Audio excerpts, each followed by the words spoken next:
Hello peeps, welcome back to Big Deck Player with me, Matt Sparks. On this week's video we shall be taking a look at a Shaman deck. This has been highly rated and it's called the Chaos Shaman GVG Mech Shaman. So here we are, this is the deck in all its glory. Now obviously the footage you're seeing in the background is at quite a low rank because it is the 1st of January as I record this. So this season has literally just started. So I didn't really have a lot of time to try and get any ranks to show you a fancy deck because I had to learn a deck and rank up. It just didn't have time. So here we go. We have one Earthshock, which when I saw that I was a little bit surprised. You could say I was a bit shocked. That's a terrible joke. Yeah, I'm not sure. I think maybe there should be another one because the silence is so valuable in the current meta with there's so many different effects and death rattles and stuff like that. I think having only one silence in the deck could be a bit of a problem. But saying that, I've been doing okay without having a second Earthshock, but maybe it would be better if I had another one. What I would swap out for another silence, I'm not sure. I've not really thought about it too much. Maybe one of the taunts that we will have a look at later. Okay, so we've got two rock bite weapons because they're really useful, especially in this deck. There have been times where I've been able to use both of them at the same time on a minion and do just tons of damage really early on. So we've got two crackles. This can be a little unreliable. And you'll find that the things that you need to kill, just leave them on 1 health, and you're like, just the extra 1 damage that you could have done. So, yeah, sometimes it can be really good, and sometimes not so much. So try and have a spell power totem out at the same time, if possible. Two Annoyatrons. Yeah, I like these cards, and if you can combo them with the Power Mace, makes that a 3/4 with Divine Shield and Taunt, which is pretty nice, especially for 2 cost. That's really, really good. We have two Flame Tongue Totems, all about giving your minions a little extra punch, which is nice, especially for stuff like the Annoyatron and the Whirling Zap-O-Matic. Giving the Whirling Zap-O-Matic an extra 2 damage means it hits for 10. Unfortunately, keeping a Whirling Zap-O-Matic alive can be a little tricky, as I find that anything that has Wind Fury on usually gets shut down pretty fast, but there's always a chance that that won't happen, and then you can just smash them in the face as hard as possible. We have two of the Power Maces I touched on earlier. The Death Rattle will give a random friendly mech +2/+2. Remember, it is only a mech and not a minion, so it'll work on your Annoyatron, your Whirling Zap-O-Matic, and some of the other things that we have in this deck. I generally try and get these on the Whirling Zap-O-Matic just for that extra survivability, for the 2 extra health, but you're giving it +2 extra attack, so that's going to start hitting for 10 each time, and it's going to have 4 health, which makes it a little bit more difficult to get rid of. You can't just Frostbolt it. Now we've got 2 Hex in this deck, so maybe we don't need the extra Earthshock. As I say, sometimes I find that getting an extra Earthshock might be pretty useful, just because of so many death rattles and stuff. It would be quite useful to have another Earthshock, but we have 2 Hex, so we have means of dealing with things that are potentially dangerous. 1 Lightning Storm. With the amount of rush decks and aggro decks that I'm seeing lately, maybe another one might be better. Almost every deck that I've been coming up against this season so far has been some sort of rush. I've come up against 1 Handlock, and the rest have been like Shamans, Mages, Hunters, all putting out lots of low-cost creatures. So I'm thinking, if you're playing at fairly low ranks, you might want to put in another Lightning Storm, just because you're probably going to need it. We have 2 Harvest Golems, very nice again for comboing with the Power Mace, making the Harvest Golem a 4/5, which is pretty nice. Makes them a little bit more tricky to get rid of. Essentially a Yeti at that point. We also have 2 Arcane Nullifiers.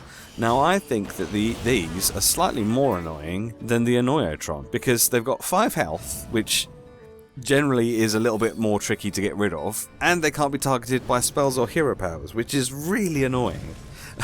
So I think these are probably more annoying than the Annoyotron. We have 2 piloted shredders. These are pretty good cards, although sometimes the death rattle can bite you in the backside because it's a random 2-cost minion. So sometimes you'll get something that's pretty good, and sometimes you won't. Sometimes you'll just get a novice engineer, but you don't get the card draw. The worst case scenario is that you get a doomsayer. That's probably the last thing you want, unless of course the piloted shredder is literally your only card out when it dies. We have 1 antique heal bot.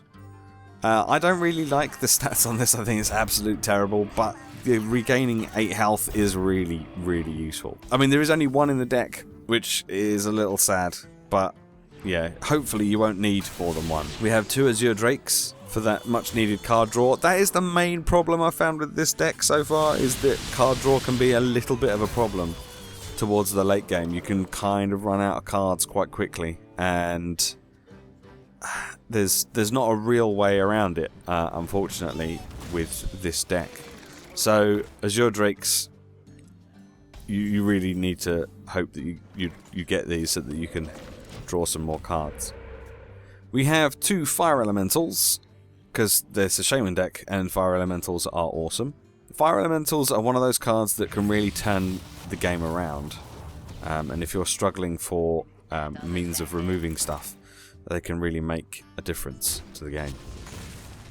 A Dr. Boom, a GVG legendary. Dr. Boom is a bit like the Fire Elemental. It can change the tide of the game for you if you're a bit behind. The only problem is that I find that I'm coming up against a lot of mages, and most of the time he gets a Fire Blast and a Fireball and he's dead, and he doesn't really do very much. And then the Boom bots can be a little bit unpredictable. Sometimes they'll do lots of damage and kill the stuff on your opponent's board, and that's great, and sometimes they'll just do like 1 damage to the face, and it's like, oh, well, that's pretty pointless. So yeah, I'm still not convinced by Dr. Boom. It does mean that they have to deal with him then and there, because obviously 7 damage is a lot of damage to take to the face. So they usually deal with him, so he kind of acts as like a soft taunt more than anything else.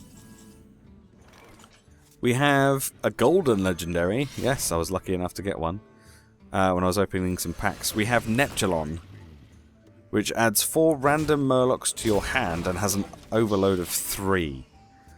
So I keep forgetting that he has that overload when I play him, and then realise next turn I can't really do very much.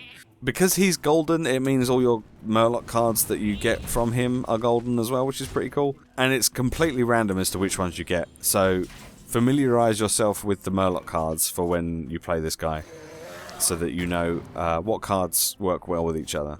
So yeah, this is an alright, but the problem is you're playing him in turn 7, and then you're getting like lots of like 1, 2, and 3 cost Murlocs, which that sort of turn, I'm not sure that's really going to do you very much good. So I don't know. Sometimes it works out very well and sometimes it doesn't. But then that's kind of the nature of this game, doesn't it? And then finally we have Alakir the Windlord. Originally when I saw Alakir I was not that impressed, because you've got 8 stats for 8 mana. But having the charge and Divine Shield and the Wind Fury kind of makes up for it. So this is a really nice card to combo with the Flame Tongue Totem on turn 10. So you can hit for 10. Or put 2 Rockbiters on him and let him go to town. If you can get a Flame Tongue Totem out the turn before you place Alakir the Windlord and it survives, and then you can get the Rockbiter weapons on there as well.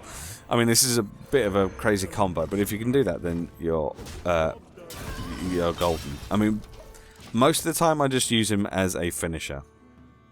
Or if I'm in a really sticky situation, I'll use him to try and clear some of the board. Because he's got taunt as well, it means that your opponent still has to go through him before anything else. So, yeah, it's most of the time though, I try and keep him as a finisher. And that's the deck. That is the deck Chaos Shaman. So GVG Mech Shaman. As I say, there are a few things that you might want to tinker with. You might want to have a little change with. The piloted shredders I'm still not convinced on. So you might want to have a look at some of the cards. You might want to put in another Lightning Storm. You might want to put in another Earth Shock. But that's the deck. I quite like it. I've been having a bit of fun with it. It's probably the most fun I've had with the Shaman deck for a long time. I've found that Shaman decks can be a little bit naff, I suppose. Generally found that Shaman decks between rank, I don't know, 18 and 13, you don't see many Shaman decks, and they usually get beat quite easily. So I've been having quite a lot of fun with this, but we shall see where it goes. So don't forget, there's a link in the description which will take you to Hearthstone, so you can check this deck out for yourself. Thanks very much for watching. As always, if you use this deck, let me know how you get on. If you make any videos using this deck, feel free to link them to me via my Twitter, and I shall be sure to check them out. Thanks again for watching, and I shall see you next week. Goodbye.